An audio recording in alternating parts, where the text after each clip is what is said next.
This video is brought to you by Howzat. Download the app now. एक गणित लगाकर देखिए, पिछले 3 साल में चीनी के दाम कितने बढ़े हैं। अगर आप मोटा माटी अंदाजा भी लगाएंगे तो कम से कम 50% का फर्क आपको नजर आएगा।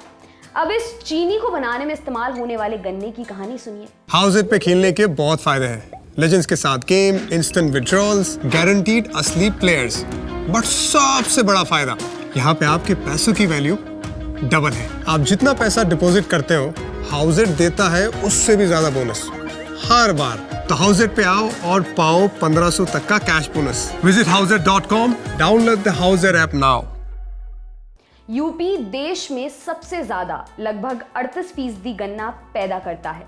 यूपी में गन्ने का रेट पिछले 3 साल से एक ही जगह पर बना हुआ है। सरकार ने इस साल भी इसे नहीं बढ़ाया है। मतलब किसानों को पिछले 3 साल से एक ही कीमत पर अपना गन्ना बेचना पड़ रहा है। देखा जाए तो ये कुछ ऐसा ही है कि पिछले 3 साल से सरकार ने गन्ना किसानों के लिए एमएसपी में कोई बढ़ोतरी नहीं की है। क्या ये सिर्फ यूपी के गन्ना किसानों का ही रोना है या बाकी राज्यों का भी यही हाल है? क्या गन्ना किसानों के लिए भी एमएसपी की तरह का कोई सिस्टम है? अगर है तो ये काम कैसे करता है? आइए सब कुछ जानते हैं तफसील से। सबसे पहले जानते हैं यूपी का हाल। यूपी की योगी सरकार ने वर्तमान 2019-20 के मार्केटिंग साल के लिए गन्ने का फिक्स्ड रेट यानी कि एसएपी 310 रुपए, 315 रुपए और 325 रुपए प्रति क्विंटल रखा है। 3 रेट वैरायटी के हिसाब से रखे गए हैं, मतलब 310 वाली कमतर वैरायटी, 315 वाली मंझौली और 325 वाली बेहतरीन। यूपी में तकरीबन आधी फसल मंझौली कैटेगरी में ही आती है। सरकार ने पिछले 3 सालों से गन्ने की कीमत में कोई भी इजाफा नहीं किया है। 2017 में जब यूपी में योगी सरकार आई थी तभी प्रति क्विंटल पर 10 रुपए की बढ़ोतरी की गई थी। हालांकि इस साल केंद्र सरकार ने गन्ने पर एफआरपी यानी कि उचित एवं लाभकारी मूल्य को 10 रुपए बढ़ा दिया है। इसके साथ ही केंद्र की एफआरपी 275 से बढ़कर 285 रुपए प्रति क्विंटल हो गई है। साथ ही चीनी के मिनिमम सेलिंग प्राइस को भी 2 रुपए बढ़ाकर 33 रुपए प्रति किलो करने की बात भी कही है। ये सब जानने के बाद आपके दिमाग में 2 टर्म एसएपी और एफआरपी जरूर घूम रहे होंगे। तो आइए सबसे पहले इन्हीं का मतलब जान लेते हैं। क्या होते हैं गन्ने के एफआरपी और एसएपी? ये सरकारों की तरफ से किसानों के हक में बनाई गई व्यवस्थाएं हैं। केंद्र और राज्य सरकारें गन्ने की फसल का एक न्यूनतम मूल्य तय करती है। इस मूल्य इससे ऊपर ही चीनी मिलें गन्ने की खरीद करने को बाध्य होती हैं। जब केंद्र सरकार शुगर केन कंट्रोल ऑर्डर 1966 के तहत एक मिनिमम प्राइस तय करती है तो उसे एफआरपी यानी फेयर एंड रेम्यूनरेटिव प्राइस कहती है। फेयर एंड रेम्यूनरेटिव प्राइस का मतलब होता है उचित एवं लाभकारी मूल्य। सरकार से उम्मीद की जाती है कि वह बढ़ती महंगाई और जरूरतों को देखकर ही गन्ने की मिनिमम कीमत तय करेगी। साल 1970 से कुछ राज्यों की सरकारें भी अपने हिसाब से गन्ने का न्यूनतम मूल्य तय करती हैं। इसे स्टेट एडवाइजरी प्राइस या एसएपी कहा जाता है। इसका उद्देश्य गन्ने की पैदावार करने वाले किसानों को प्रोत्साहित करना और सही कीमत उपलब्ध कराना है।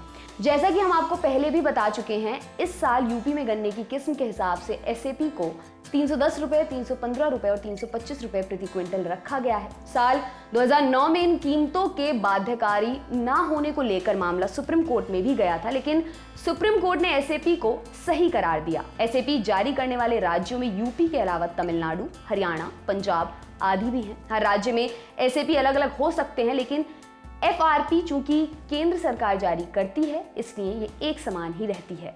फसलों का न्यूनतम समर्थन मूल्य केंद्र सरकार तय करती है, वहीं गन्ने के लिए अलग से समर्थन मूल्य तय किया जाता है। एमएसपी और एफआरपी एसएपी में फर्क क्या है? एफआरपी और एसएपी दोनों ही गन्ना किसानों के लिए समर्थन मूल्य की तरह हैं। इससे आपको लग सकता है कि ये भी खाद्यान्न उगाने वाले एमएसपी जैसा ही है, लेकिन इन दोनों में बहुत फर्क है। एमएसपी जहां पूरे देश भर पर लागू होती है, वहीं एसएपी को राज्य भी जारी कर सकती है। एमएसपी पर सरकार भी खाद्यान्न खरीदती है और एक कम दाम पर सब्सिडी के साथ गरीबों को उपलब्ध करती है, लेकिन गन्ने के साथ सरकार ऐसा नहीं करती। गन्ना खरीदने का काम शुगर मिल करती हैं। शुगर मिल को केंद्र सरकार की एफआरपी या राज्य सरकार की एसएपी पर ही गन्ना खरीदना होता है। एमएसपी कई खाद्यान्नों पर दिया जाता है। एफआरपी एसएपी का सिस्टम सिर्फ गन्ने पर ही लागू होता है। यूपी में किस सरकार में कितना बढ़ा गन्ने का एसएपी? साल 1999 के बाद की बात करें तो अब तक यूपी में बीजेपी की सरकार तकरीबन 6 साल रही है। इन 6 सालों में एसएपी सिर्फ 20 रुपए ही बढ़ा है।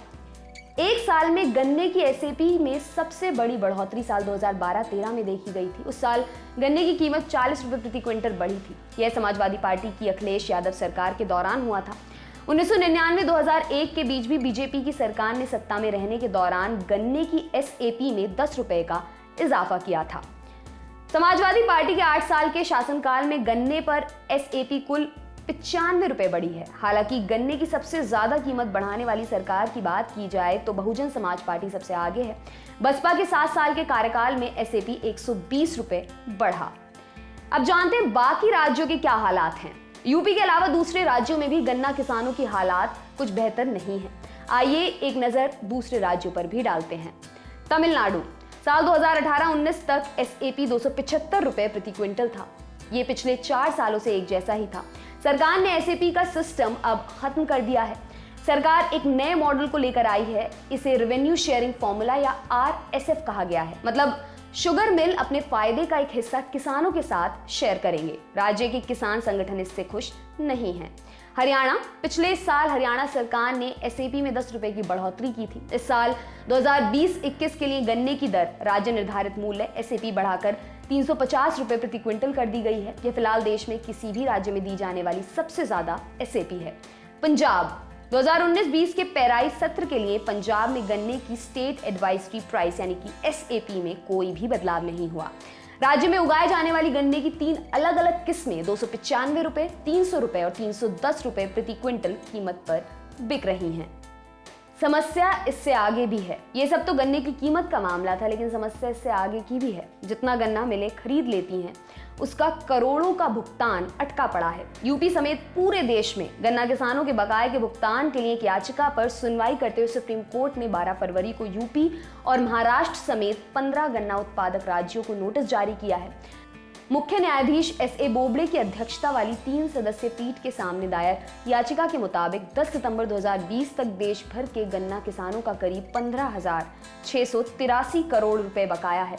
इसमें सबसे अधिक 10,174 करोड़ रुपए उत्तर प्रदेश के किसानों का है। याचिका में कहा गया है कि गन्ने का भुगतान न होने से किसान आत्महत्या करने को मजबूर हो जाते हैं। बकाये का भुगतान न करने वाली चीनी मिलों को डिफॉल्टर घोषित कर एफआईआर दर्ज करने की मांग भी की गई है। ये बात तो थी कोर्ट कचहरी की। अब सुनिए सरकार क्या कहती है। 9 फरवरी को लोकसभा में एक सवाल के जवाब में उपभोक्ता मामले, खाद्य एवं सार्वजनिक वितरण मंत्रालय ने बताया 31 जनवरी 2021 तक देश भर की चीनी मिलों पर किसानों का 16,883 करोड़ रुपए बकाया है। अकेले चालू सीजन 2020-21 में सबसे ज्यादा यूपी की चीनी मिलों पर 7,555.9 करोड़, दूसरे नंबर पर कर्नाटक 3,585.18 करोड़ रुपए और तीसरे नंबर पर महाराष्ट्र के किसानों के मिलों पर 2,030.31 करोड़ रुपए बकाया है। आपके लिए खबर लिखी हमारे साथी अमित ने। मेरा नाम है दिव्यांशी। देखते रहिए दी लंदन टॉप। शुक्रिया।